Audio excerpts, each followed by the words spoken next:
Welcome to Mythic Muscle, the podcast where we delve into the fascinating worlds of fitness and folklore. I'm your host, Benjamin Cloud, and in each episode, we'll explore the myths, legends, and stories from cultures around the world and see how they intersect with the world of fitness. What I aim to do is provide a captivating dramatic retelling and set you on your way to a healthier version of yourself. As a powerlifter and a bodybuilder with a deep interest in mythology and folklore, I've always been intrigued by the ways that ancient cultures viewed strength, power, and the human body. In each episode, I'll take you on a journey through a different mythological tale or figure, exploring its literary nature and its relevance to modern fitness culture. And to really bring the story to life, I'll also present a specialized workout program that's inspired by the mythological themes we discuss. So whether you're a fitness enthusiast looking for some new workout ideas, a mythology buff curious about the deeper meanings behind these tales, or just someone who loves a good story, this podcast is for you.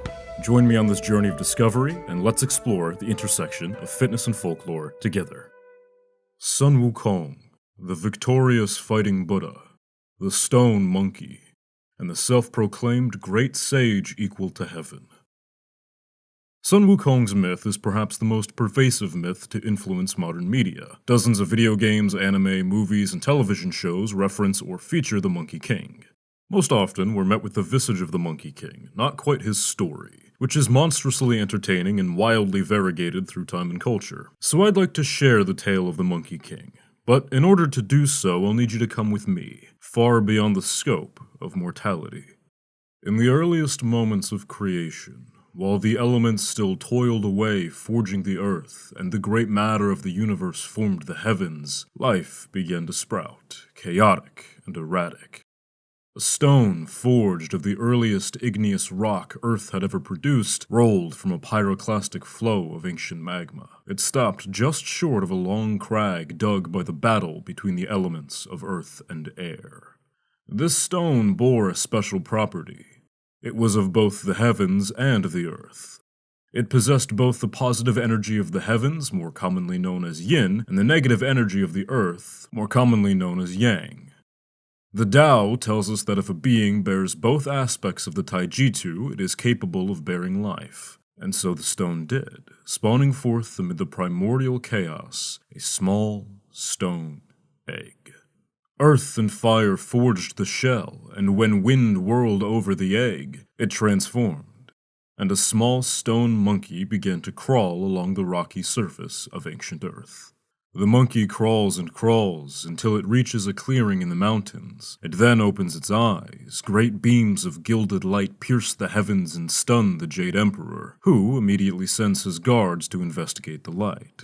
When they arrive, they find the stone monkey and feed it fruit. But it wasn't until water, the final element involved in the raging battle of primordial earth, touched the stone monkey's lips that the light began to die down. The Jade Emperor is given word of the strange stone monkey, and he casts it aside as a meaningless triviality. This stone monkey would grow and become quite lonely among the rocks. He ventured out to find more of his own kind, and after traveling for a long while, he stumbled across a mountain stream.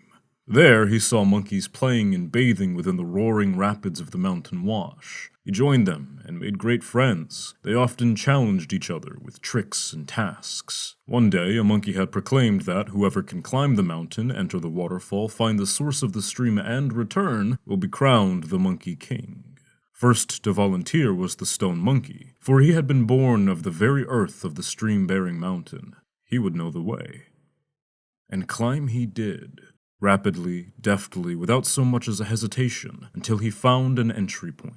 He jumps within the waterfall and finds a massive iron bridge spanning a long chasm with which water flows endlessly. On the opposing side is a great cave. Satisfied in his finding of the source, the stone monkey returns to his friends and tells them to follow him, that he's found a new home for their roving band. But first, he declares himself the handsome Monkey King as per the stakes of the challenge. All of the other monkeys immediately revere him as such, and for a period of time they live in an abundance of happiness. They know no predators, no famine, no strife. But there is always one thing completely unable to be evaded: time. One tragic day, a white and gray-haired monkey, lithe and aged, draws his final breath. And for the handsome Monkey King, this loss of such an old and great friend would be entirely untenable. He looked to his subjects and proclaimed that he would find a way to destroy death, that the kingdom of monkeys might rule forever. The handsome Monkey King crafted a raft of bamboo and thatch and set out to find an immortal who might share their secrets. In his travels, he found himself rebuked by humans. His strange nature and appearance was subject to great prejudice, and so he traveled in obscurity. As his journey continued, he saw all manners of the human condition, those pure and just and those vile and contemptible. While pathfinding through thick woodlands, he hears a voice, singing of immortality and its nature. The handsome Monkey King traces the source, and finds a kindly woodcutter to be the singer. He questions the nature of the song, and the woodcutter guides him to the immortal who taught him it. A legendary Taoist martial artist, Puti Tsuchi, residing in an immense golden temple. The martial artist tells the handsome Monkey King that he will not be entering his temple, and that he'd best be off. But the handsome Monkey King, remembering the death of his old friend, remained still. For many months, he meditates outside of the temple's steps, enduring long periods of cold rain and even colder nights. This show of stubborn persistence impressed the martial artist, and finally he relented, telling the handsome Monkey King that he'd be his mentor. The handsome Monkey King is a great learner, and swiftly learns through the way of the Tao, a series of magical skills, the way of immortality included. But Putitsushi forbids the handsome Monkey King to speak of his training, or to show his skills in full display, so that no others would come to seek the martial artist out. This journey and its commensurate training took a significant amount of time, and with the passage of time came tragedy for the handsome Monkey King's subjects. The Demon King of Confusion killed and kidnapped the Monkey King's subjects, forcing them to act as slaves for his evil bidding. The Monkey King damns the Demon King and blames himself for the evils committed, so he sets to a warpath, killing the Demon King and all of his subjects. But during the battle, the Monkey King's combat prowess had been stunted. Despite bringing the entire weapons store of a neighboring country, he was incapable of finding a weapon durable enough to allow his full might be brought to bear. The Monkey King gave the trove of weapons to his subjects and taught them how to defend themselves, and after some time he was satisfied with their strength, granting him confidence in leaving them to their own devices. He set out once again, this time to call upon the Dragon Kings, who held immense hoards of magical treasure. Surely he would be gifted a weapon by a fellow king. The Monkey King vaults the great oceans and follows the many rivers of the earth until he finds the palace of Guang, the Dragon King of the East Sea. At first, the guards turned him away, but the Monkey King, of course, was stubborn and forced his way past. These guards were no match for his strength. Guang, recognizing the differential in martial might, apologized for the gruff nature of his guards. They were only doing their jobs after all, and invited the Monkey King in to browse his great weapon hoard. In truth, Guang wasn't interested in a battle he would most certainly lose. Weapon upon weapon upon weapon is brought to the Monkey King, and each of them are broken in his grip. None would be great enough for his tenacity. Finally, Guang, in frustration, calls for his greatest treasure. It took a score of men, Guang's mystical guards, and a great cart to bring this weapon forth. It was no longer than a typical staff, but golden and thickened by large gold bands. The Monkey King moved toward the procession bearing the rod and was puzzled by their great difficulty in the deliverance of the weapon. To lighten their loads, he simply grabbed it from the cart and began spinning it in great whirls. Bassy drumbeats of air followed the trail of the weapon as it twirled around the Monkey King's form. The thick booms of sound snapping from the weight of the staff rang throughout the palace, like an orchestra of gongs all pounding at once. The Monkey King was greatly pleased by this object and asked Guang what it was, replied that it was the Rui Jingu Bong, the staff which held together the 4 seas. None have ever lifted it, as it is heavy enough to hold the entirety of the oceans at bay. Which, according to the legend, apparently all you need is a 17,000-pound metal rod to keep the oceans in check. I'm gonna need a Mythbusters episode on that one. The Rui Jingu Bong was legendary in the hands of the Monkey King. He quickly learned it could shrink, fly, elongate, and attack his enemies as if it were sentient. But the Monkey King's expectations did not end there, as he forced Guang to present him with regalia fitting of a king's stature. Guang reluctantly fit him with a golden chainmail, boots that allowed him to stride the clouds, and a cap bearing the feathers of a phoenix. The Monkey King then left the Dragon King of the East Sea and began to amass allies of all the beastly kings. But this attention and the rate at which the Monkey King's power was growing had great consequences. The forces of hell would seek to bring the Monkey King to heel for his meddling with the Dragon Kings. So, in typical fashion, the Monkey King stubbornly refused and sought out of the Book of Life and Death,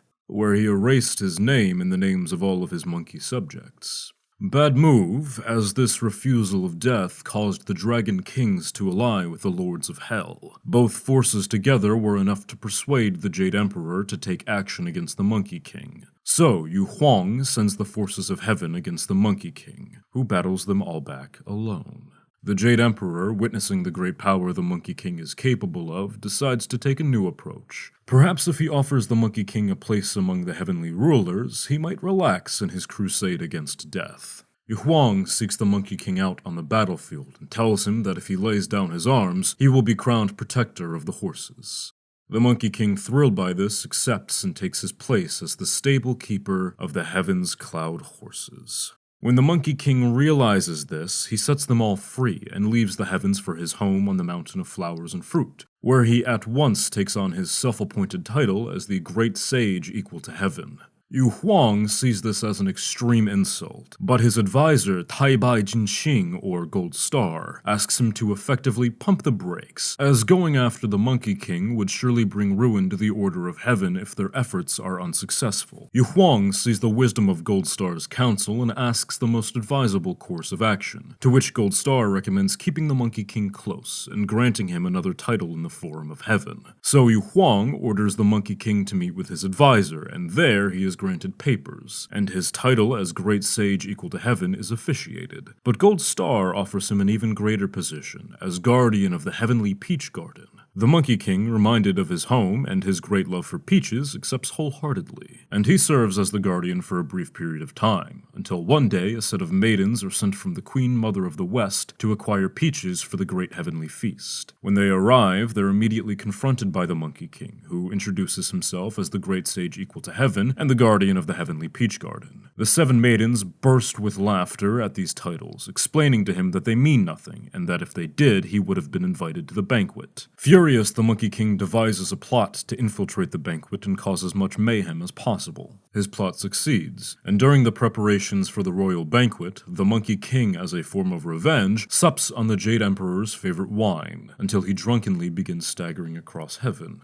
Though, something completely unheard of occurs, as the Monkey King begins climbing the 33 layers of heaven, and as his drunkenness wears off, he recognizes something. He can climb no higher. The rulers of heaven keep the highest layers unguarded, as they're completely inaccessible to beings of lesser stature. To enter the 33rd layer of heaven, you must be a being of immense spiritual purity. In essence, you must rival the greatest of the gods. Thinking quickly, the Monkey King searches for Lao Tzu's elixir of immortality, and the Queen Mother's peaches of immortality. These boons would provide him with unparalleled strength, which he would need, as he decided he would form a rebellion against heaven.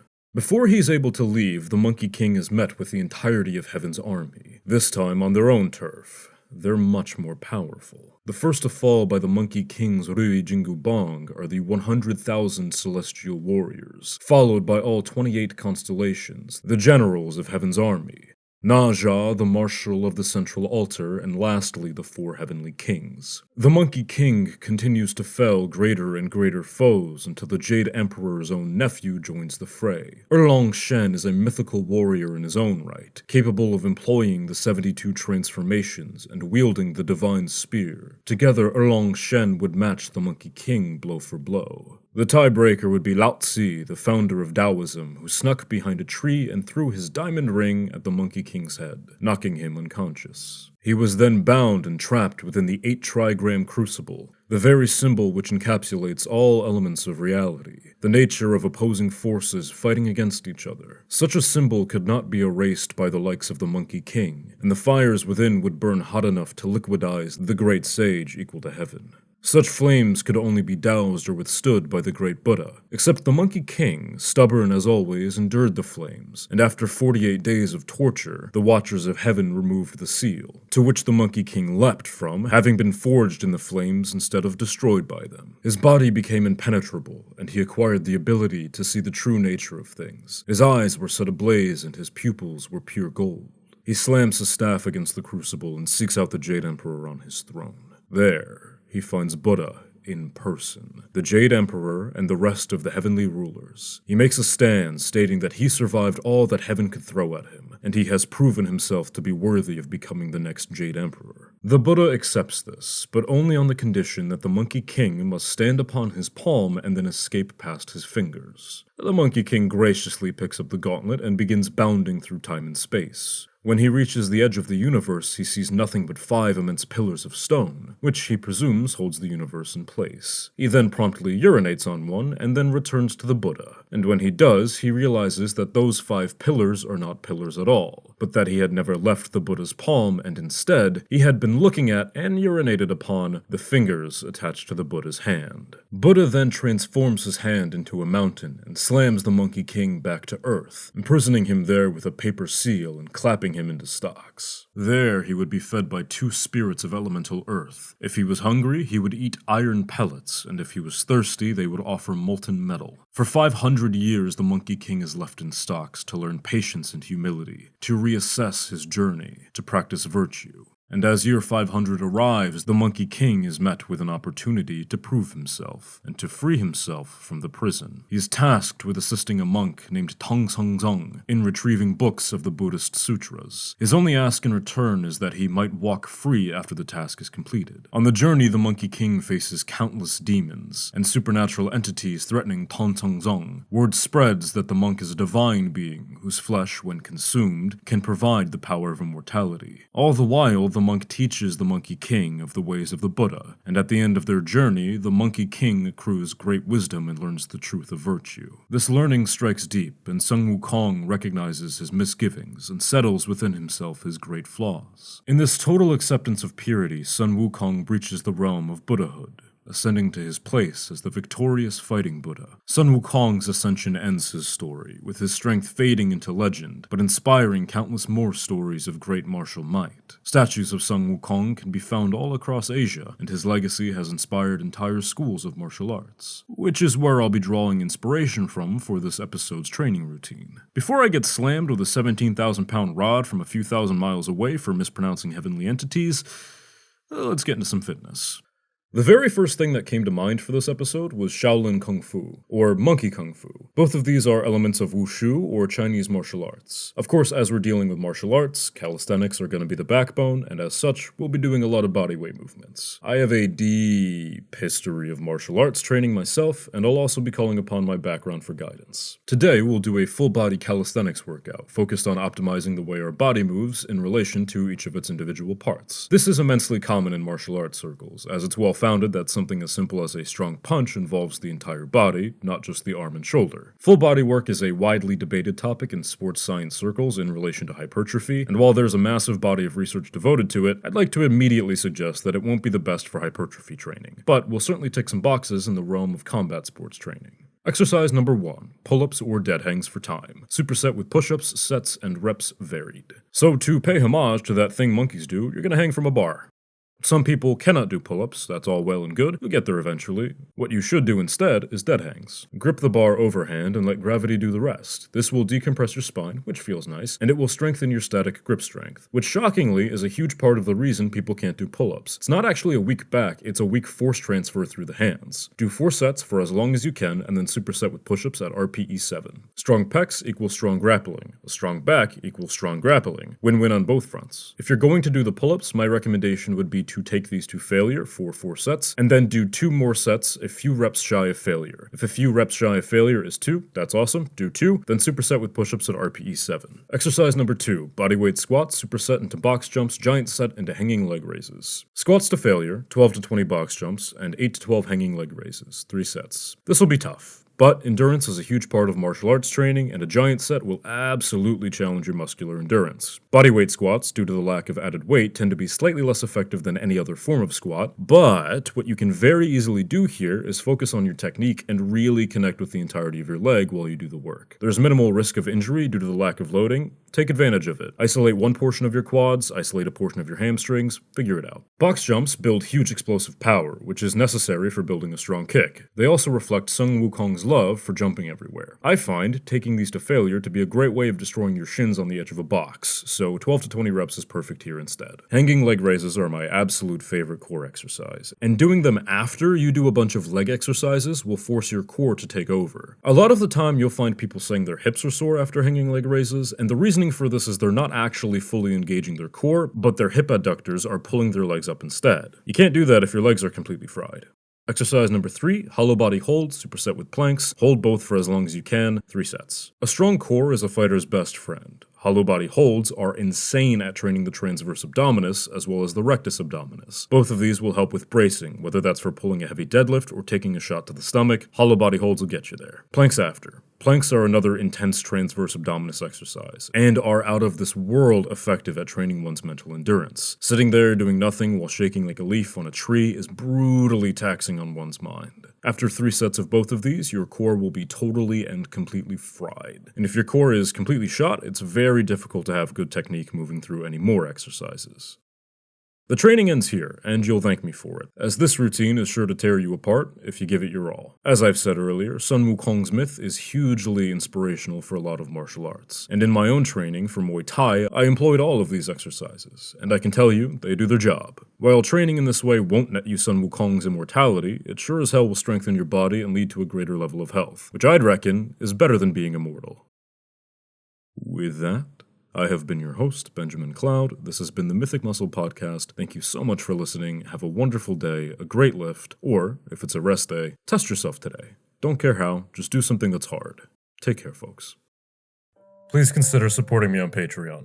For only $3 a month, you get Discord access, and you buy me a protein bar. $5 a month gets you Discord access with special colors and emotes, blooper reels, a shout out from me, and transcripts of each episode. $10 a month gets you all of that noise, a vote in our monthly poll, a personalized 10-second clip of whatever you want me to say, and every dollar spent at that tier goes right back into the podcast so that I might bring you a better listening experience. Follow my socials. You can find me on pretty much every platform by searching for Mythic Muscle Podcast and looking for the helmet crossed with the barbell and the microphone. If you made it this far, you're my favorite type of human. I hope you have a wonderful day, a fantastic lift, or if it's a rest day, you get some quality relaxation time. Thank you.